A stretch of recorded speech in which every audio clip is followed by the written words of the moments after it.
le fiafi sa mo na tu pele I fai vo na ta tu toi whelai mai le manuia ia pe ona masani e ta tu pokalame ia stof te tasi ia pe ona matu taimi lava fa penei ia fa malu o tu sa moa ia pe ona ia na vai aso tu na ini tu ngofo sa fenga ia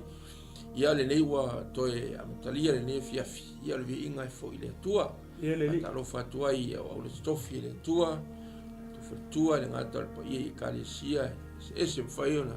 tanto filoa e lungo le tanto wala ata tanto sike ministry au nanga le fatua ia le tanto Global Kingdom TV ta lo fatu fo I wo paanga fai ona tanto ia fatasi pe ile a stof te tasi ia tātou whasoa pe o na iai le tātou CKA Ministry o kila ni nei ia whatalo whaatu na iu tātou tua sina na I mātua lo whapena o na whaia pēa le whaiva o le tatalo matu I nātam whanau Samoa ia le ngata o le tātou ministry nei a o ministry umalawa lo whapena o na ngalu e ai tama whanau Samoa e le ngata o le Global Kingdom TV ia o isi foi minsi o lo fa pena o na tuina atu na yuta atu tua ai te talo fa fitai fa malo lava ia le fato to malo foi o sai le vai tau ke tali tonu o malo ru ia ua ele o to tu se foi malo sur tino ia ai fa fitai le tua ila na fa malo longa lo fa pena na mo e pe na yuta atu tua ia le so le ia fa talo fa ti wo paanga le fiafi a fai ua ti mai lau au ia po lunga fo o sa po tonu fo o lau ma lo mota ia e awa no tato atu fatasi le tua para lia lo na nganga pa ia fe so ni mai matai tai mai le tato pukalame le fiafi ia e ale se talo va o toi ma nganga fatai I to ina ia ma fulu na tai ina tato se talo le fiafi ma nganga tai ia tato te talo io vaele tua lo mato toma haleluya Mātou te vi ia o lau si o nei tu la fiafi. Ina ua mawai atu le au, mātou savalia foi le pō, ma le pōngi sāo nei pō no mātou atu. Una mātou whaafitai atu ai lea I lau fio, wai lei se poto. Ma se ata mai o li tangata mwhai ona ia wheliua ina, le malamalama I le pōli uli, ma le pōli uli le malamalama, ua nā o lau fio. Mea ia o lo whamanatu mai e a te mātou, o lo soifua oe. O lo soifua o lau fio. Leli ia lo mātou atua. Ona mātou whapea atu ai lea I le fiafine. Ia mātou avi ia, mavi ia o lau fio I le nei tu la fiafi. Whaftai lau tau singa, whaftai lau puipuinga, whaftai lau leonga I lo mātou wala. Ina ua mātou au lia mai I le nei tu la lo mātou atua. Ele ai leva sa mātou tala e whaiatu I lau fio. Nā o le tau langa o le loto o le whaftai mātou te momoli ma whaafo ia e lea I lau fio. Ona o lo wanga le lei, ma loa lofa tu noa I o mātou tamata. Ta maa whaftai nei awa noa le leiwa e saunia moi mātou. Mātou o mai e foi, male auso. Mātou te ngā lulue atu nei e fiafi. Ele longo ina atu. Pea lea le tino keriso, le au paia o le au pele, le au whātuatua uma le fiafi ne o uso matua whawhine I lea li. Ia o lava o na whamanatu atu, le upo o le whātuatua I le tino keriso I le fiafi ne. Ta maa o se ngā luenga e whaia fua, pea au noa malua nganga paia o le ala leo ua mua ai o na matatalo mawala au I lau fio. A nganga paia fio mai oe, e moli o, fio mai oe te whetalai tau lava ina ia whao ngā mai o mā ngutu, mā leo wha ngā ioi foi o mā lau whaio. Ai mōli o, e loua nganga pa ia le nei sā vali le nei mata upu, le nei e fiafi, ia ai uwhina ngalo maloto o lau nu mau tangata. Ai maise o lau e kā le sia pa ia I lea fiafi, nei lo mātou atua. Ta mā, ia le wha unga lea, e nā tia ai I mā ua. Ai ali pēa lau fio I mea uma. Ia amataina e lau fio, whaiwina e lau fio amaia. Ia ma whapea I fo lau. O I mā ua, o au auna e lea o ngā. Ai e fo I atu le vi inga o le whamanu ma le whane tanga I lau fio. Ina ia matuavi I ai oe nei e fiafi. suafa o Iesu lo matou lima lo matou faolo o matou tatalo mala au atu le suafa mamalu le suafa paia o le suafa sisi di ese le suafa mau lunga lo loto e lau tele le suafa o lo iai le alofa o lo tumu le alofa muti vale le suafa leo lo matou li o Iesu Keriso o matatalo mala au atu ai nei ile nei afia lo suafa lo mo Iesu o matalo vala o to nei amen ma praise ya le after bai ila na waula mole tato aftai le tua ne fiafi ya no le wa ia mo tato vi ia le tua ya sa moa afai mo tato ti mai pe mo mai tato fa sa launga ne fiafi ia is kofe maruru le fiafi tato ia fatasi ile fa soino na ne fiafi ia o pena fo ina to se fo inisio fo le pelo ne fiafi o haleluya to nia fo fale ainga ona fo ia monti feni le ia fa ftai ia le tua fo fanga le fiafi sa alo le tua lo fa pena fo ngai le fiafi e ni fo fanga le malfia fale ainga fa be se atu le ainga le tua e ainga fa nonoa tu sai mal ne fiafi ia sa mo le fiafi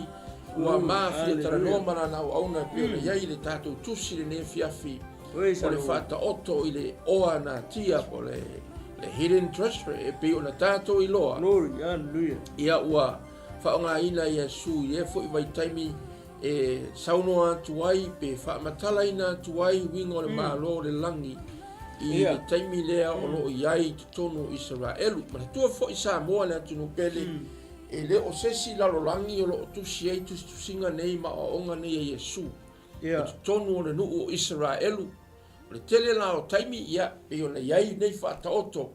e fatu tu lava fata oto Iesu e tau mfai na ia tatala matau lai mai le vai e tangata Israelu o yutata yutaia po la ofrasaio mo la tusiupu ina ia wai mai o lato manatu mo lato talinga mo lato mafaufau ile malo le langi le tau mfai atu ia Iesu me foi la lea Samoa ia ele fa pe le a no la tato fa a palai sa o loa le nei fa ta oto i se a palai fa le nganga mo tato ia tato tartar no mo po le a ele winga tonu le nei fa ta oto o ai e saunoa ia Iesu o ai e fa ta tau ia Iesu le nei fa ta oto o le a foi le winga o nei mea e fa ta tau ia mai pe le tato tile tasia le kako kilo aku ia ua pe foi le ua ia le tato langona palai a kako ia tuina atu me uma I leli ia pe a tatu mau lo sili ia ona pena le ona tatu la foi e pe fa tu sa foi de tangata sala ia wala foi me uma lava ia ai ina ua ia maua le lo sili pololo na tia anyway ia ele lava se e au nga uma mai tau uma nei application mo tatu ai lo tatu tata no anga ni fiafi Samoa ia kaku vai o le a kongu la o lilingo le ngimia fa mai la io l'apostol o le ftaringa Iesu I tusi le a mataio wa ile fai upu na fa se fu mo le fa mai e tu se fo ile malo le langi ile oana tia uana tia ile fanua wa ilo le tasi ona na ile ia wa alu fo I male fia ma fata watu ana mea le fata mai ai le fanua aleluia te vai esele ela kiki asi fai upu ai atato tilo I ai e fai asi matango fio me oro fa pena ona fa matala mai le tusi mai e tusa le malo le langi I le oa ua na tia I le fanua ia tasi na vaenga taua fa mai wai loe se le tasi ona na ai le ia ia viele tu wa alu fo I male fia ele alu male fa no ai alu male fia ma fa ta watu ana mea ile fa ta wa I mai ai le fanua le ia sa mo le tu pele ia o lo fo ia o lo ina to fa ma o tato tu no ia ona le tu le ngata fo I fa ia o ngol tu spa ia ia o se motunga afa foi le fiafi ma uma la na una e mati fia shea tu ai tu sa ma lo le tu wa pe no fai atu tele lava ma matalasi de fa nganga le nei fa to oto ile fa tu saina le Yesu o le malo le tua fa mai fa tu saina Yesu ile oa ua na tia ile fanua ia fa pe na ona tato tilo iai o le a tonu le nei oa ua na tia fa mai ole tusa ma le malo le tua ma le oa ua na tia ile fanua. Wow. So ta ua tele di kako kilo ma le tato va ai wa me fai o le tato fa pea ia o le oa ua na tia ile o le upu mon ia po le upu o le atua upu Yesu ai me fai au na tato va ai tu ainga fo ina ia mai me tato se mana maanga e winga tonu le nei fo i bata upu po le fa oto pe o le tato kilo iai e au ina tatou loa ia o le malo fo i lea o le atua lea e faatusa mai i o le malo e tatau ona tatou e manao iai you must be willing to get it if you want it e kakau onga e manao mia mai kakau onga kako maua le malo nea you know e le faapea o le malo fo i lele e nga amai ana ia lea o nga ai e fai e lau filifilinga it's a free gift. O le malo le tu le. O le malo o le li ia me fai nga kilo ia i tasi tu fa pena ia. Ma e tu si luka le na to lu fa mai ia. O le malo le tu o le God loved to give you the kingdom. Ma na o bia le tu mai au i le fa to fa mai ia. E fa pena ona fa tu saina Yesu. Le o loa ua nā tia ili whanua whai mai e pei o le malo le langi ia ua mawhi fia lama le fiafi e wha nā tu pei o na tu nā tu fo i le amatanga o le whata oto le oro whata tau i tangata Israelu i le taimi o le wha misiona po o le mission Yesu o le mission Yesu nao ni po e lua tu ai nā tangata ro iai o iutaia taritonu nā taimi tangata iutu ainga tangata mi tonu i le taimi lea na o iai i ale sia ia ma le taimi fo i o le a umai ma ave sea le kalisia ma iutaia manu ese taritonu le taimi o le a iai le ngā kaimi so to inga tangata na ia lua le pe kau kilo ma va ai ku iai le kako fata oto fai mai o le oa na tia le whanua e sa ka hua ngai mea awa le pe ngo fai aku ia ele kau kele ia pala ia wha le nganga mai ale mea o le saunuanga Yesu yona au so fa pe ngā le si vai ngā le ia e o farisai o ma le au tu si upu ma ila to uma yutai o lo muli pe ia te ia o lo fa pe ngā o ngā o Yesu e kau avaku ia ila to le winga tonu lava o le me ka o le malo le atua le malo le lang wa elo fo i o sa mo le tunu pele o le nu o le atua o le tasi le va ai fa le nganga le atua e ta o lona nu le nu o Israel o le tasi fo i le nu fa mai tu se salamo fa mai o le nu na ia na tia Israel we fai mona o lota o longa le salamo le na fa mai e ua filifilia Iakopo e fai mona Iova lea ma o Israelu e fai mona o loa taua lea si e kilo ala kako le fea me kako ke vai e winga nei fata oto e pe ngo fai aku o lo iai mai ni tu fa le nganga e apalai mai ai mo kako le winga o le nei fata oto Yesu pe nga ba sia foi ia sa mo lo iai ko fai nga se ma o fo share mo kako inga kako va vai le ta ua tele o le nu o Israel e ta ua le nu o Israel amen ele o se tama ngu o Israel ale tu na tu ngela na o nga ngefiafi ke lo inga le 11 e va ai news ka lo ngei i kangaka ngo ya Abraham resi Le place kenge le o Iran. Ko le fo o Iran ta ka o me time per si nga va kan. Ya. Ele ileva on si kau kangaka le ai fangua malau ele o Israel. Ia fai malanga fa saunga fa bikoa lungo larolangi a ko nga ke lunga aki ia mai ko va ai fa mai e ko ngoi mai lo Israel pe ko kali mai pomu ia warwa ia onga ave eselole o Israel la wele ia fa no fa silsilat ile va kwa pe o vayaso yo koru ke a ainga wo mai mas yo ainga wo mai masani mai lango ya Ibrahim res fasilsilat ia le maliu fa fosei o Ibrahim ilunga lava ona au vai maunga ma wale ai masakingo ko e maunga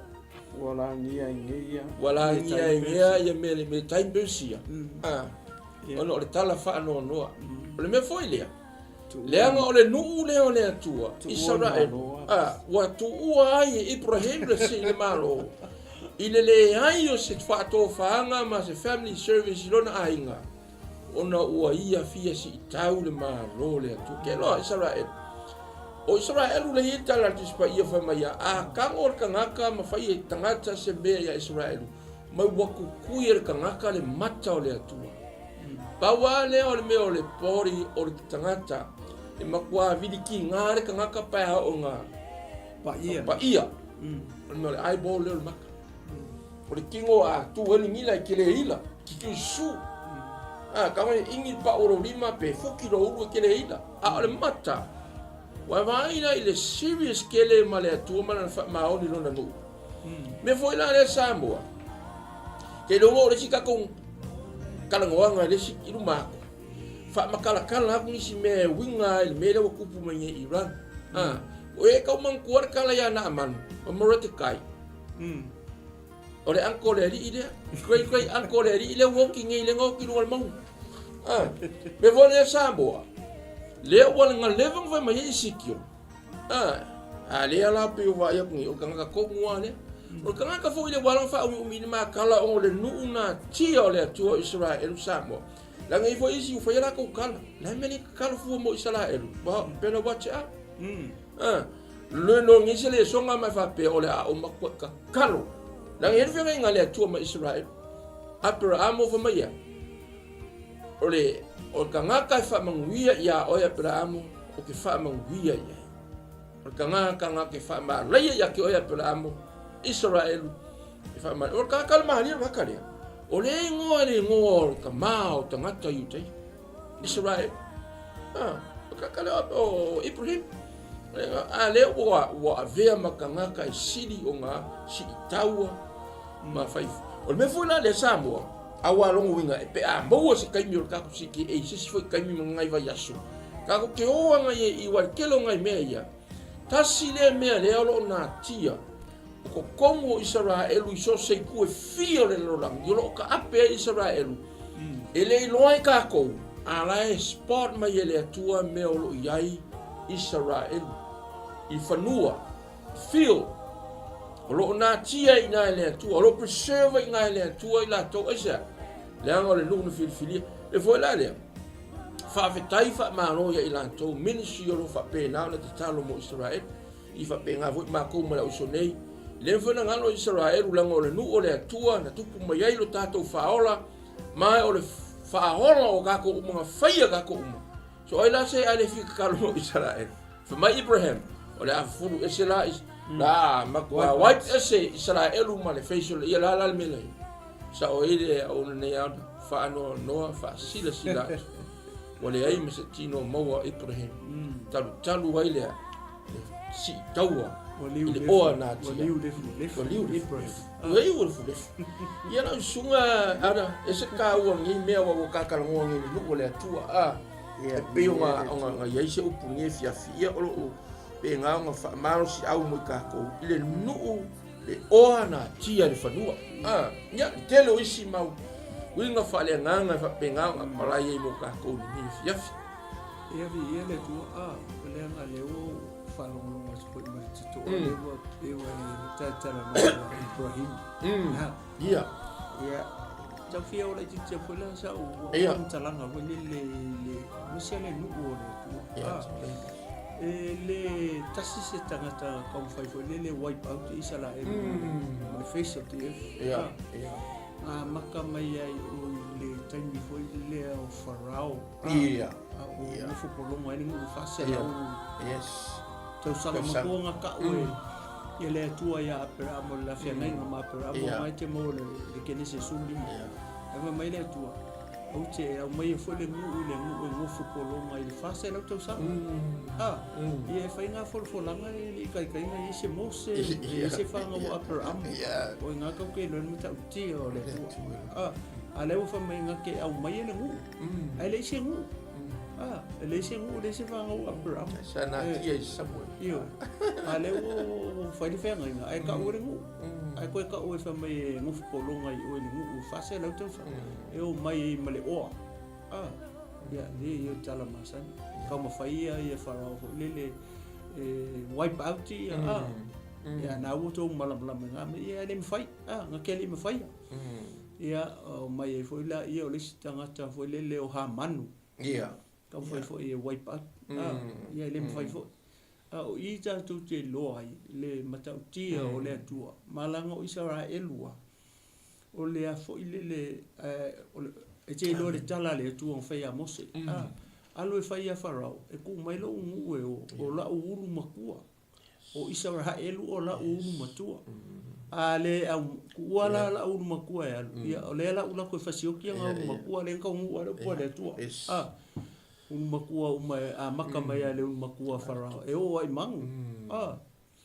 ia sau le fapenga o mai a manu kom foi ha manu kan mi foi le ngai I me time pe sia kasi nga me esen ma o pa o kilo le fenga nga ka o foi ele atua ia aper amole me nga le o le fa mai e o ngofo polonga le fitu se fulu tau sanga ia ele fiku su ko sanga o le sa o le meanga o le fitu se fulu tau sanga fa sa paki no mo winga fa se la viva se fulu tau sanga ngo polonga ele o I me time persia ama ko nge ka ne sang sa wa papelungia e fa ko le lo la I me time persia ia kaua ia tonu tau sanga nga fa se la viva se fulu o mai ele ia le si se fulu tau sanga le ku sa fa se la viva se fulu ai ko mai loa ia se papelu mai o sua ma ko inga mai faile the second temple ia pe o inga e foi ia foi ia Hitler yes kam foi Hitler e wipe out so right ma ke ni me foi fo o ki anga fo ia o ki anga fo ia ma Stalin tangata io ke le ka la kom fai pe me foi le te pe me le wa ta ua ia pe manga ia foi kala maka ku ai le anga o le aka o Israel o le malo o le malo o le aka nga foi le malo le tua le so le malo fartino Israel ia le malo fa le anga le pe o se mystery le fa mai so no so ina ia o to lo me lilo malo le tu o le malo fa le nganga amen le nga sa mai so le la fa tu sa ye mai tu sa le malo le tu ma me ia ai ke kilo la me fa makala mai o me fa kingo le nga o me fa tino ia manku o le winga sa o le kape o le uma fa tu fata o tu vai de kusida pe o pe fiku fata o to le kongi o le chapter le su kon e tu san malo le tu ma le tu san malo le tu ma le pena tu san malulu saiko e tu san malo le tu ia ma le titania amen le la ma tan no tu o kai pe ia wa le tasi fata o to le tu no le fion pa ia le tu le si fata o to ma ia le ngai mention mai le winga sa o le upu fata o tu nga ua sau ia niko temo ia Yesu nga ke mo tu si one mo nga fa mai fa ko Yesu ale to fa na o ia ele ka ko fa nga o ai so mai niko temo fa fa ko e ofi ko leva ai ele tino e fa fe ko e ofi o maku ko mga volo kinga amen le winga nga fo le pe me le ma tau tana no atu o le kingo ia male ma lo la fa le nganga le ma lo le fa me Isaia iva foi po ono amen fa me fa na mele le tamma fo ina mele le atali e longa ua le malo o le winga o le me ka kere va ai o ngai se o le malo fa le nganga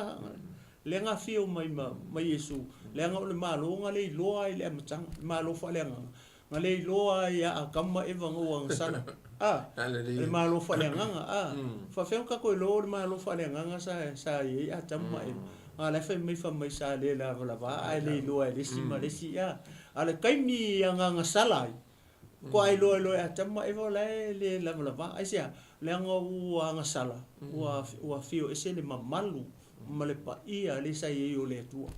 me fa nga nga fio ese lo le o le tua ma kama e va le mfain ko ma fuka ia le tua ma kama e vala nga le wang sala ia afio se lo le tua ma vi ma nga me o le pule o le mamalu o le pa ia o si o manga me mai nga lenga o me le tua le ngi me fa me se ngiska ko mai nga fa za kan ide ai ele fa za kan ngi me le tu alen ko sa mai Yesu ko sa mai Yesu sa ko restore mai ya o le ki maka mai ia mama ua maka ko ma lo fa le nganga la che e ke le ang sa o Yesu wa ke ma o mata yo fulua verse 28 fa ma Yesu a fa yo le nganga o le tu o kulia se ke mongi le we au ko ma lo le tu a fesidi wa man ko fesidi fo ia au so o Yesu ia Yesu ni ele me ale o le malo e o le au farsaio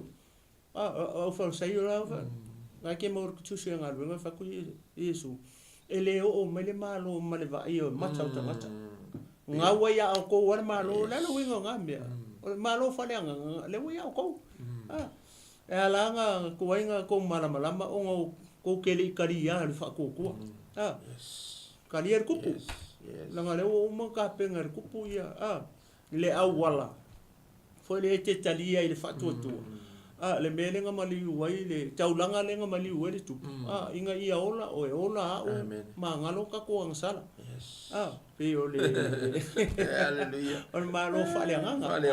o fela me te alu a fa pe o se winga lo tana a fa pe kai pe o le maunga fa mai isai fa na mele tama fo ina mele te e lunga u le malo a fa ile o ka ko ka le malo lo mo winga ka ko fe o foi la malo nga yo ka ko u amen o le malo fa le nga ele vai ko ki e ma sengi sila po se sa mo yo ka au ku lo ngi yo fief o le malo fa le nga a fa yo le nga ngai le u o Yesu malo fa le nga nga fa la ke fe lo i mo nga foi la yo ka au la gara fa mi fa petani o shoulders ai le fa me o le ua ina le fa li liu mai e nai to ina foi to a sio ta to nu rengo fa liu mai fa perkangi fa sa mo al fa me la to o le ua ai fa ka o e fa petani e ngai ke mala e ke ka mai ku ya mau o mai o shoulders sai lo nga ka au le malo ai le va isi si pe fa pe i lenga o le malo fa le nganga ele fa nga va ai e mata ka ko makai o le tino pe o si wala le ke le yo i le uma nga fa me le wa maka mai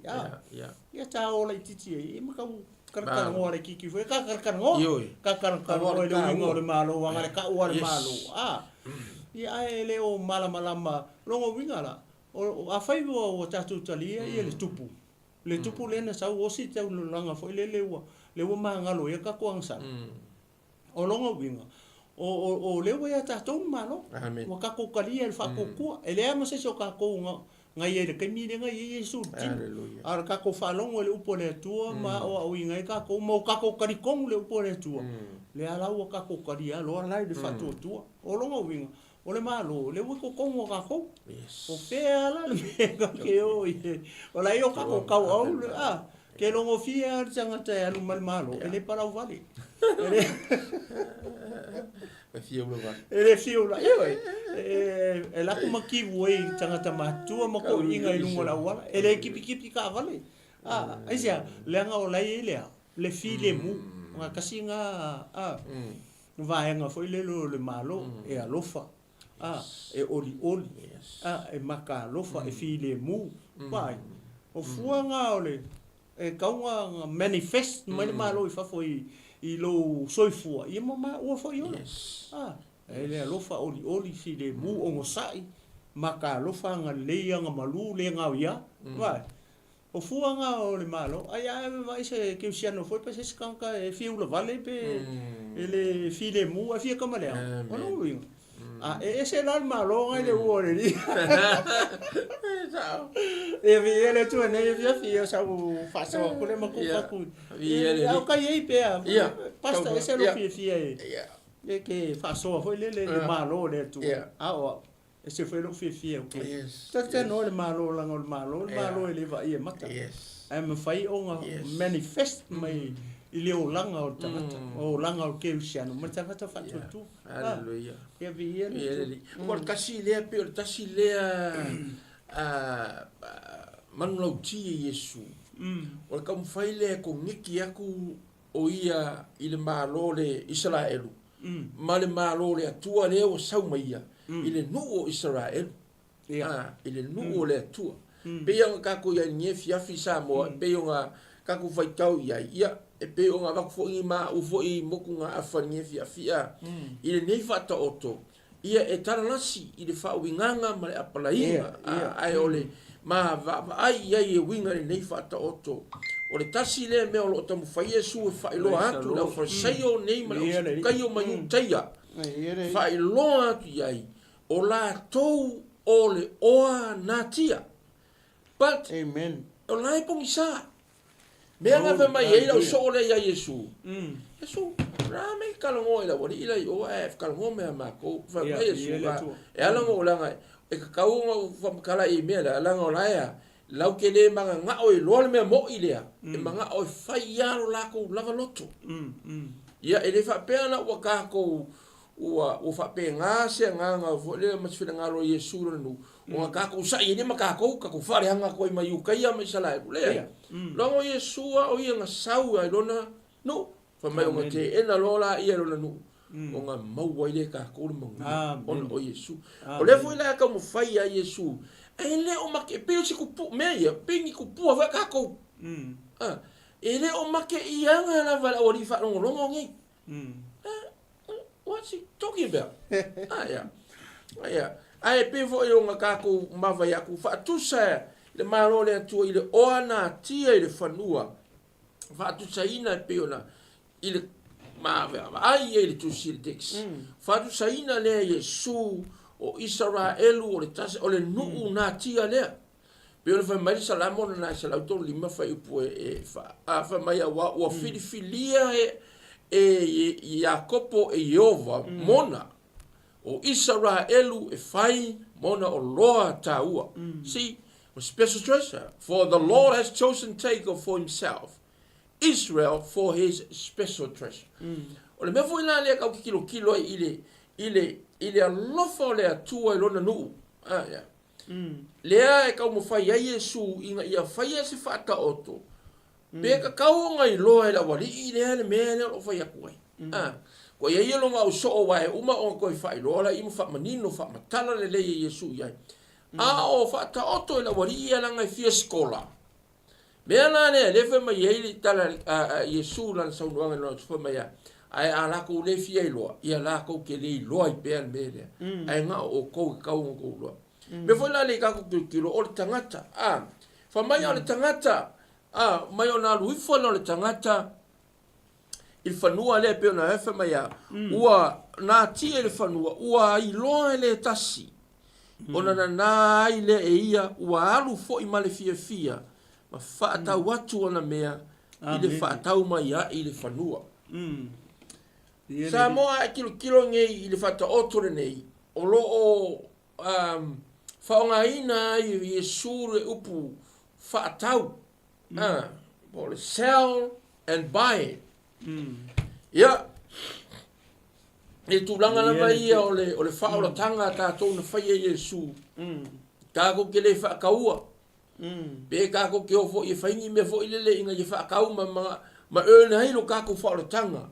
Amen. Wa uma na fa Yesu. ai ka ku va ai li kangaka le o Yesu pe ole va ai fa le nganga ia i mal tilo fa le nganga ia i le fa ta oto mai ole tangata le ana ia mau ole fanua le fa mai o Yesu la male mala tu ole taimi le ministro Yesu ia i fo tangata i tai o lo tatu te tonu ia Yesu ia i fo i ma tangata no ese lo fa pe na le ia i na vai taimi ile ministro Yesu la tu te tonu ia Yesu ma ia i tali tonunga ma la onga la fionga Yesu ma fata oto Yesu ile taimi anu ele napta e koe fai loa mai ai ma koe au mai ni kangaka ngi yo taimi ole si tianga ma koe fai loa mai taimi ngata anga le taimi ole nu ole atua por nu Israelu por le taimi o Yakopo po nga Yakopo me foi na neka kilo ile maka ngo fie ole mele ngi awa akaku apala ia fale anga wa ele ia ma se senga mo ka ko foi ma no Israel ai pe onga ku inga mai ata to ngi fia mai ya wa lui for tasi tangata ma uanga nga o fena le mele nga foi mai wa ia maua wa lu ma le fia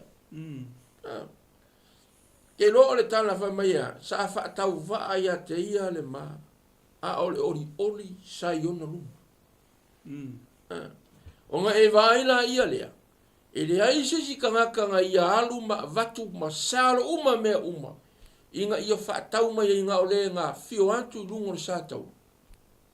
ilo le tangata ato mamaliu ina ia maua ma koi fa kau mai ai sala elu le ia ngai le kaimi lea lea foi bo o mai ai maka ua Samoa Konga Fiti lalo langi akoa mai ia ngai ia fa tau mai lona toto i lungo le sa tau o le ma ngai ana ia fa mai ia ua ia le ai se mea ngai ia koe ku ua even i lona ola mai o ia fa tau na atu lava ai ia fa tau mai ai le oloa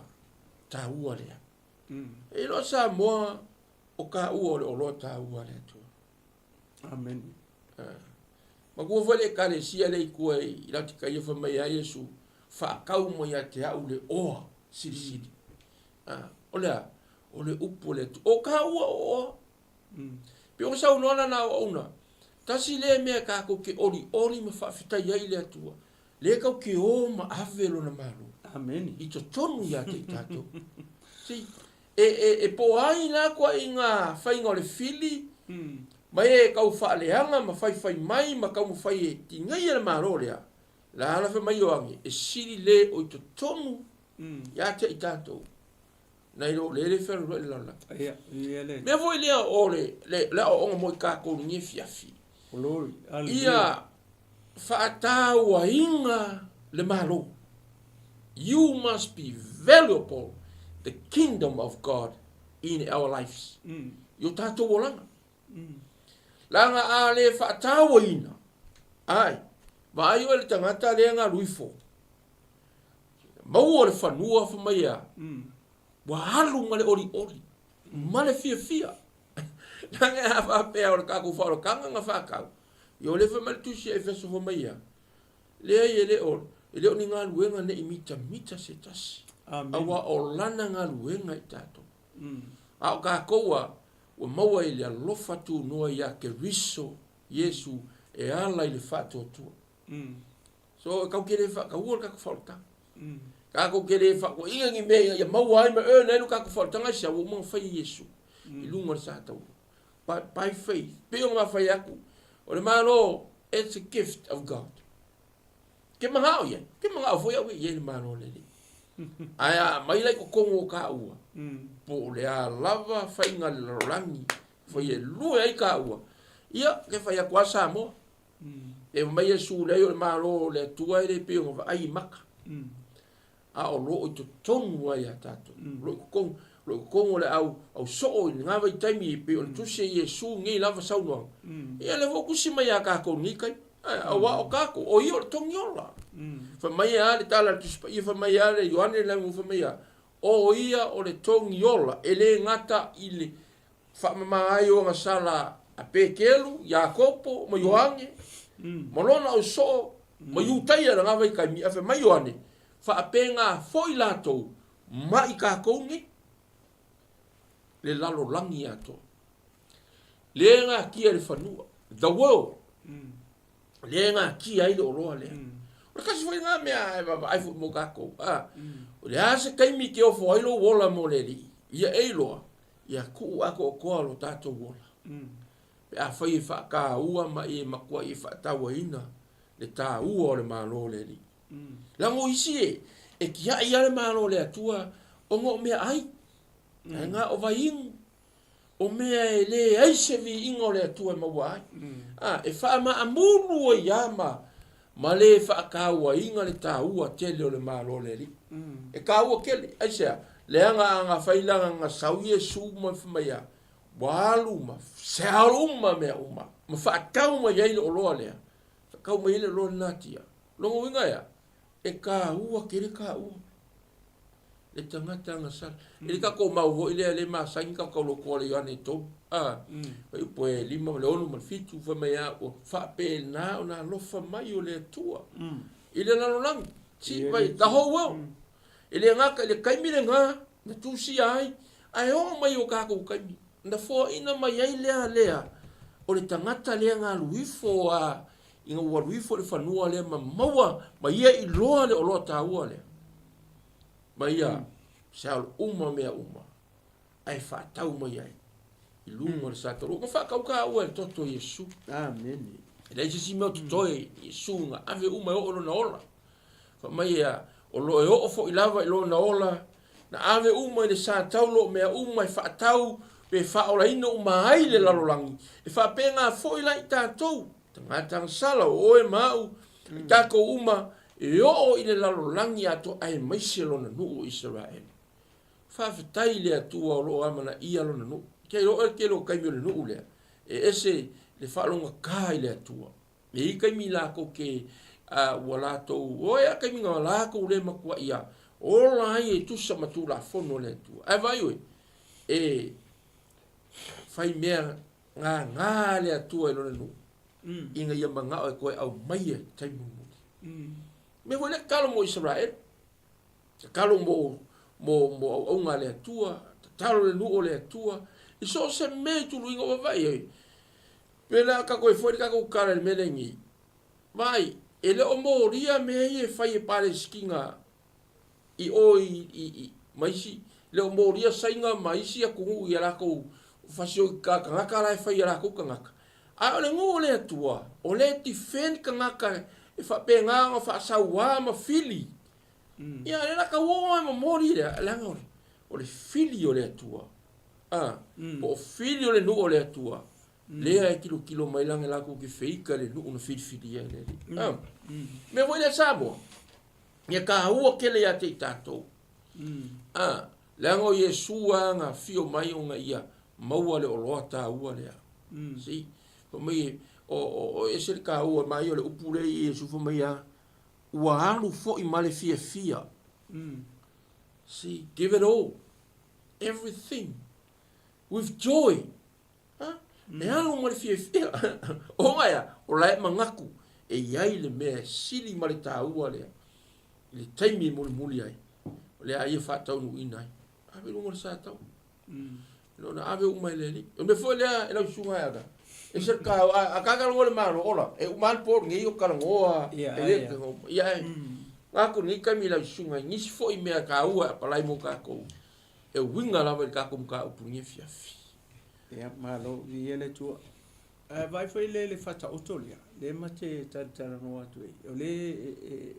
kusa koru wa foi pule ka vai fata otolia. O le fa lima fa ono. O le ta otoli fata otolia le mate faso atu e. Pela foi a tonu ma famatala so atu le upu fata oto. Yeah.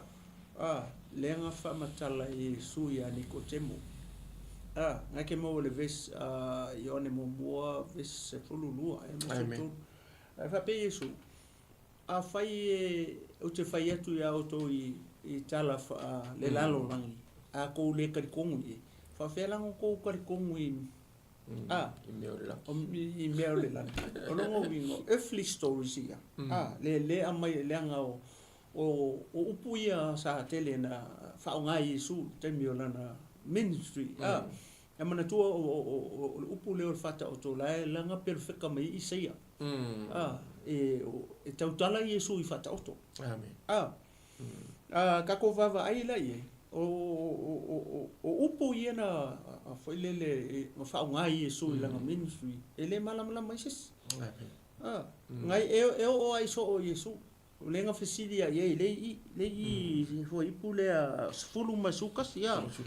ona o mai le ona so o fa pe mai ate ye se ale me o e fetalai atu ai ate ila to i fata oto o ai le o nga so o langa le fa ngai Iesu pu ya tala fa fata oto e kala ngoi le moto tangata ai mai le anga le o le tua o Iesu malonga fina ngalo inga i loa la e o nga so mea tau o le mea lilo le malo le amen e whawhikai leo so le ngau me fesili e Iesu le me ke kau kala so e i Jesus nga i le motu tangata i whata otu le ngau me fesili a le ala e kani mai laru whakisuka o na tali atu ai leo o ia ua whape atu ia te i lato ua fōa ina atu ia te o tou ia o tou loa mea lilo ale malo le langi a ua le fo ina atu ia te i lato eva ai o le ka ua i Iesu ia le mystery o le malo lang le ua le ka ua o le fo a o le ua ave le ua ave le ke mai mo mai ke fa longo mai pe a fai o le so ia matato o so le ua o ina tato me lilo le malo le tu o la kako mela fai kako ngofo makako ia e tau ni tato taua o le taua foi la o le o ina le lei o tato le me tau le malo le tua le malo fa le nganga o le malo e leva ai mata o le malo le fa Iesu o ngi fa sisi o ko lai o amen o ngi fa sisi o ko lai o tau o ngi fa sisi o ko lai o mangele ai sia le nganga we o tau malo yes o le so me fai kalia kalia au mai tonu malo tonu tato ola ele malo o le fia kalia e tangata ono lea ona o ia ele tusia tu le lima fai ala o fai uma fia talia ia le malo o la winga le me o lo talia nga le kupu langa ele se malo ele se kupu vai le winga le upu kingdom le fa pe tania la pico number king ale dom le upu le kua kingdom o po le kingdom domain po le king's domain ia o me pu le tupu o nga ele o fangua me uma ia wa so se malo a fa pe run le kupu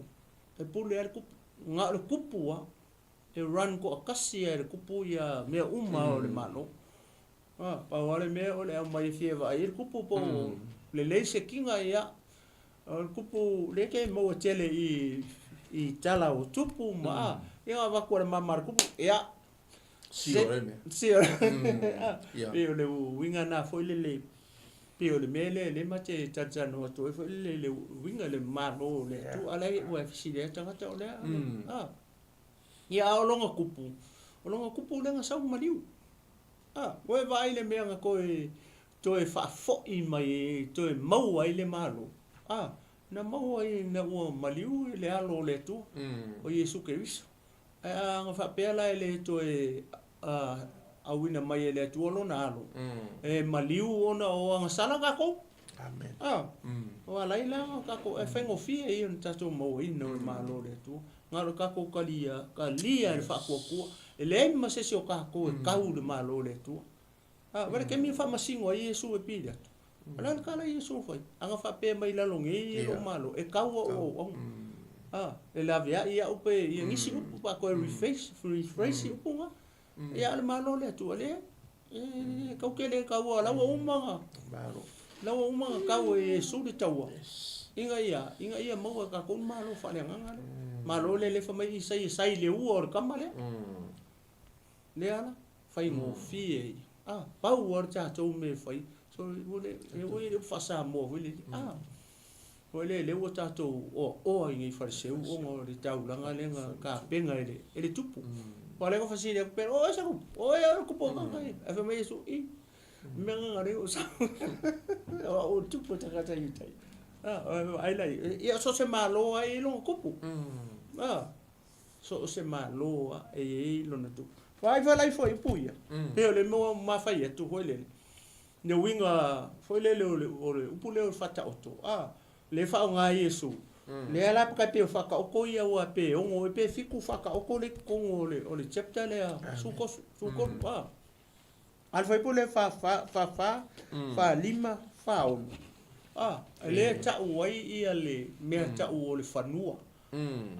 e ta uai ia le tangata le tangata le fa ta o tangata fa ta o ia male penina ia male penina tau tele ki kiro fa le economia o le fanua o le fa ta o ia male penina amen ke kilo rai o le fangua le nga sau fa ka o sau su e se penginga ka o kele le ala nga sau o le fangua le ka fangua le i o le ka o le o la lang amen o ai nga sau le la ngi sa ili se pe nina tau kele o le ano le tu amen o ai la pe nina tau kele le i ka e o mafai ku earthly story o longa winga sa heavenly parable means earthly story but heavenly meaning ai me ia ko o le fangua le nga kau mari tanga ta fa tau o sau kau i le fangua le o le fangua le nga kau mala langi le ka ke ia va ele sila tanga ta fa tau o le soli o ka se manga ia penga o penga kau ke le va le ta o ele ke mai mo e mama o fo ia ala ka konga ngasala o ka ngasala ta tau pe fa mai ro ma tonu fa po fu ko fa mai wa sala tanga ta mongi fa mau ole o ele vi nga ole tu fe me nga maka mai ai o ka ko ru ma ku fa ko ole ai fu la o ai fa ko o ngi la kala kai o ai o aku ku e ka fa maka le la o vai le sila le tanga ta fa ta o ai o yesu o fe nga sila le sai ia ia pe nginga ka ukele ia sai la langi o ile sai la langi o tangata e ka ko o fia se fulu se lau mungi afe au nga kupulang ka ke le lopo le au nga kupulang a fia le ka ko ka ko wa ai la ile mele fa mai ka mai ona na nai le i wa foi male fia ma fa ta watu ana me uma ile fa ta wa i mai le fanu o me e nga fa ka uma ia ka pe fele pule nga fa so atu ia o le upu le o le fa tau o ora le mele le fa tau e yesu fa ka lo nga ola aya ai fa ka mai o la le si meta o le o le koko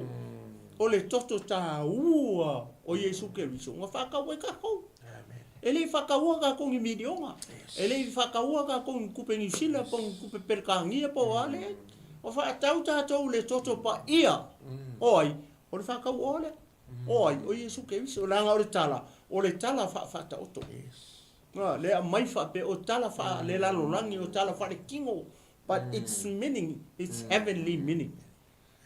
le winga nga o le pule fa ta to vai le sau kau mai fangua o le fai mai le roma tonu nga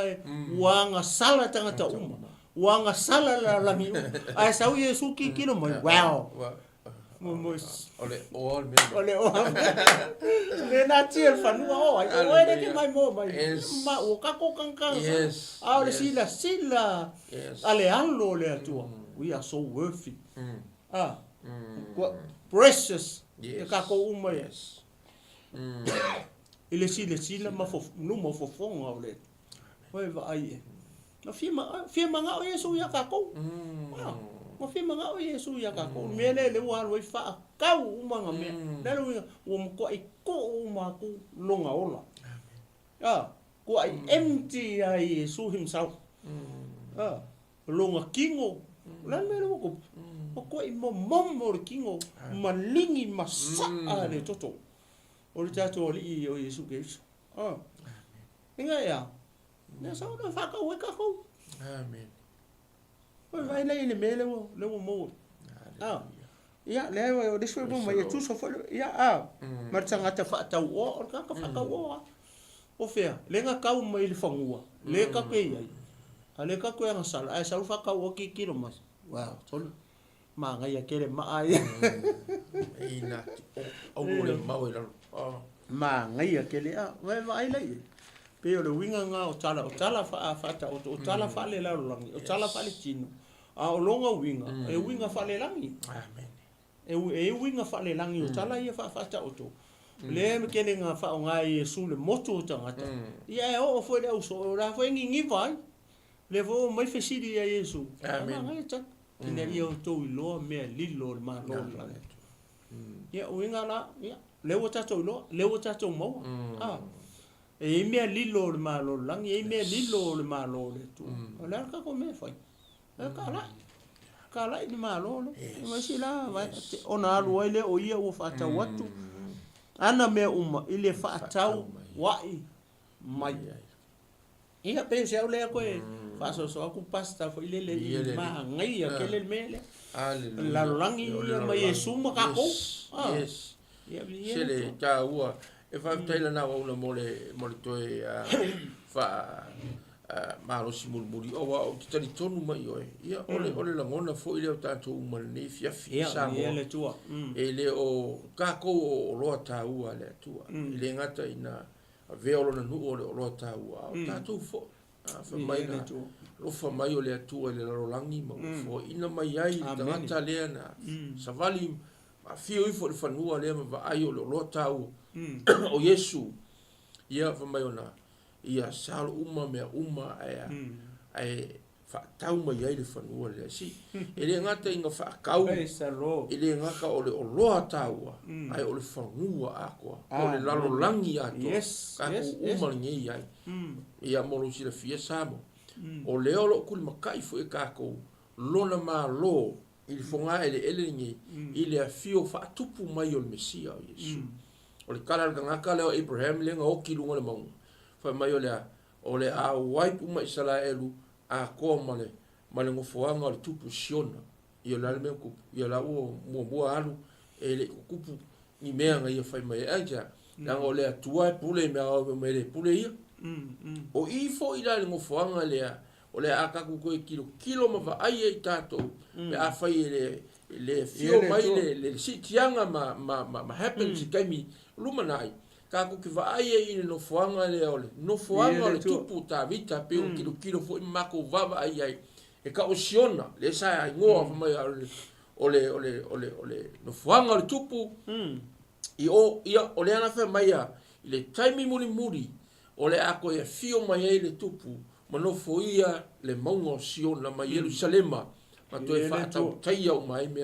le e fa ola ingo mai Israeli lava ko mai e ko fo ia ile atua i lona nuu taimi o popo nga ia ko po la fa pe nga ko fa ola ina ile to tele yu tai ma Israelu ma ko fa tu wina ile ma lo o le tato tupu po le tato misia i taimi muri ile fonga ele lingi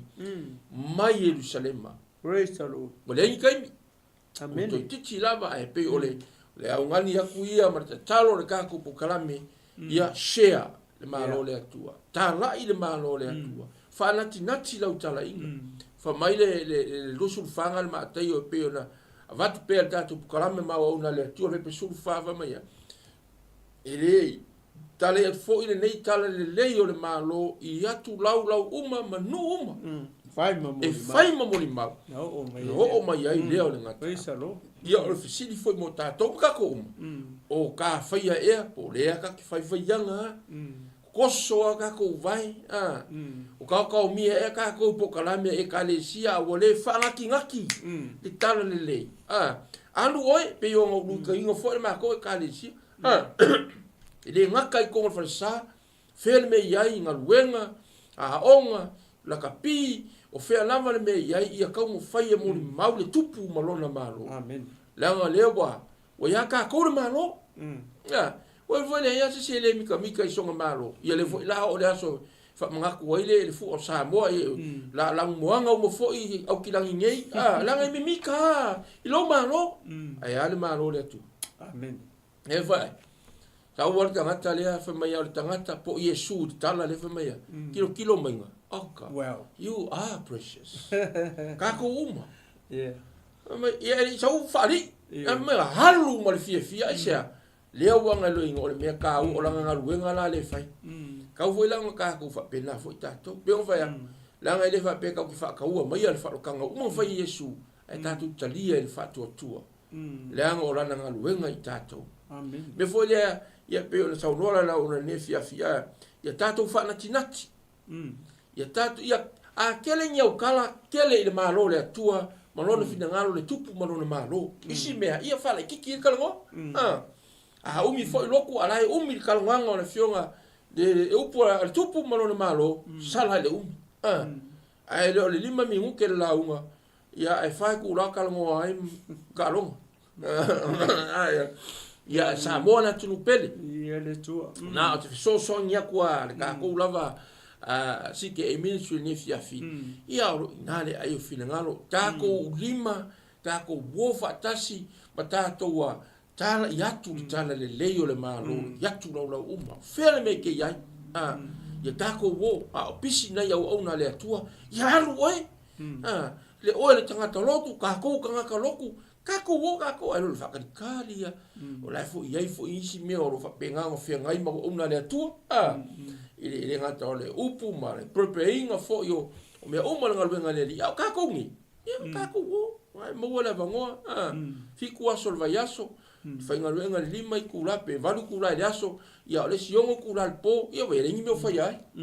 ia fa o mo le li mo fi ngal sabo ia au ngal ngin ka o le a ko ya fio mai Yesu i lona ma lolo no tupu le fo ngai ele o le mesia la le fa kali la olia le o le afio mai le na fa ola ina Israel le ngaka mari kai minanga te mi ole ministry Yesu se ia o mari kai minanga o lo fa pe nga o nga fa au pe e ka ko ni o lo soifua mo la pe sa mo ia o se to itala nga ye fiafi tu ngatu ya auda sa na up fa iu ia o nga fa iu le fo lo tato ni fiafi fa lo lava ma lo fa sopas ma na tele an ta upu le ta no nei po moni fa maoni ta sai pe o upu ne fe un pa ia le tu na ma ta yo no ves 33 leva mai ia o to muai sa ili le ma lo le tu mala na Hamilton ia mai ai we ke fiu fe ko le fiu pa ia le tu fa pe eu ko mo sa ili le le al mele le mfina ngalo ia Yesu yo tatu sa ili mo le malo le tu malana mi tonu ona fa popo mai le o me manga ko ke popole ele ya se soka ko ele popole i se me pe mana mi se me le tatu mala mai i le malo o le manga ia fo o le tato o le sa ili ia matato o tala ia o to tu tala ia tu nei tala le o le malo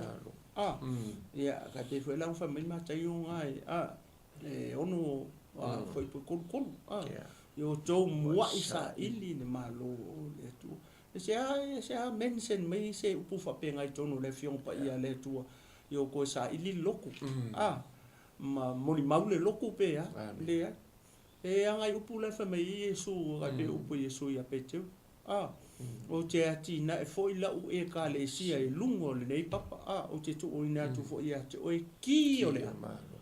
ele ni ki o le loko ele se ki e se loko o ele loko o ele ke mai no mai o ka ko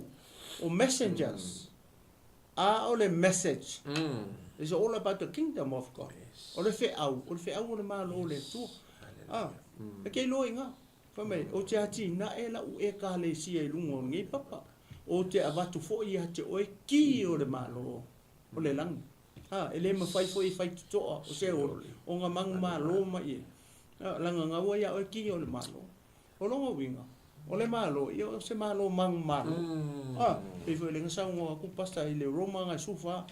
nga fa mai o le malo le tua le ungi mea ai po ngi mea ingu a le oli le nga pa ia amen wa ile mang o le malo le tu o le malo fa le nga o fe me ka un ku le malo le e tu u to tonu o tato ka ki fe wa ima ka ko o tangata o ia talia le tupu le anga o Yesu o le tupu o le malo le o lona winga o fe ke fio ia ma e alu ia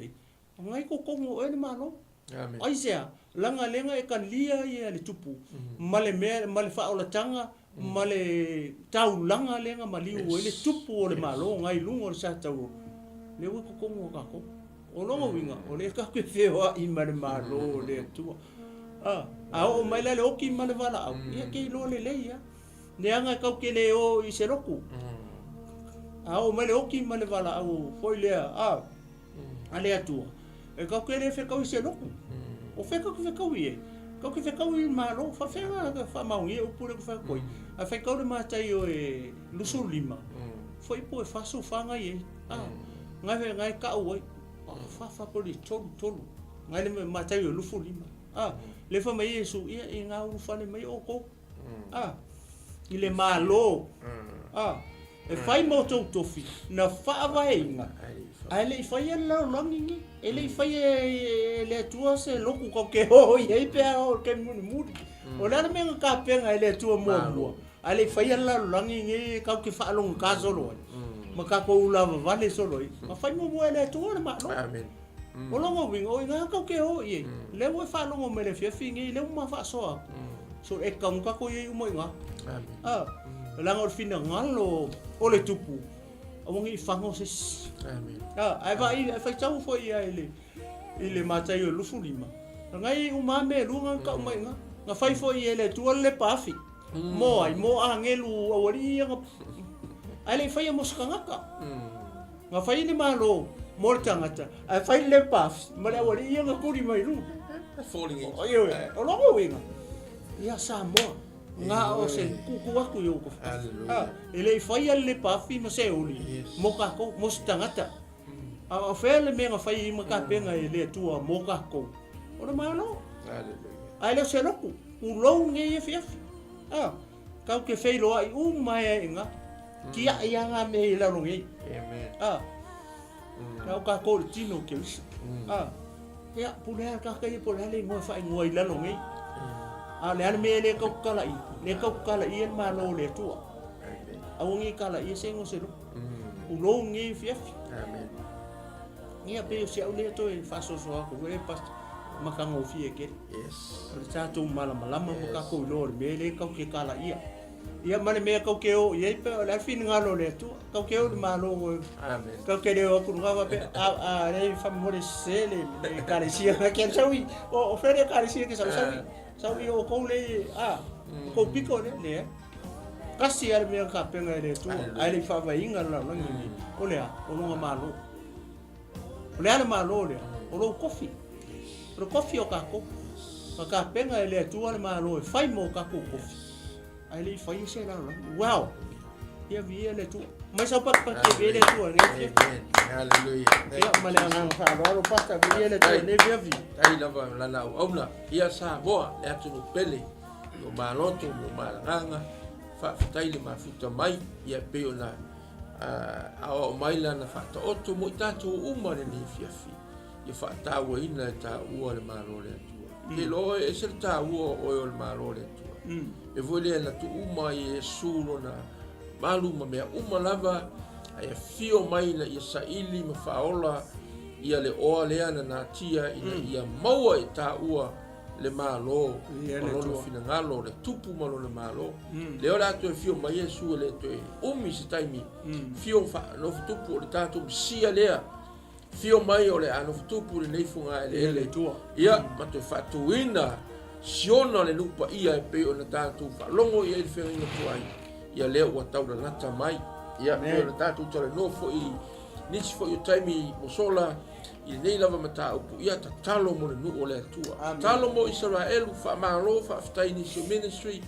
o ratu ta talo mo le nu o le tua ia mo o lava ia mata to uma personal la o lava ta talo I lo mota malo lawa aua ni ngalo le nu o le atua o le whamanianga ma le folfolanga le atua i Abrahamo o le ia whamanuia i le e whamanuia i ato e Abrahamo o te whamalaia fo'i i la to te whamalaia i ato e Abrahamo le nu o le atua o Israel ke longa a koe fia kilo mo ki whalonglo i nisi news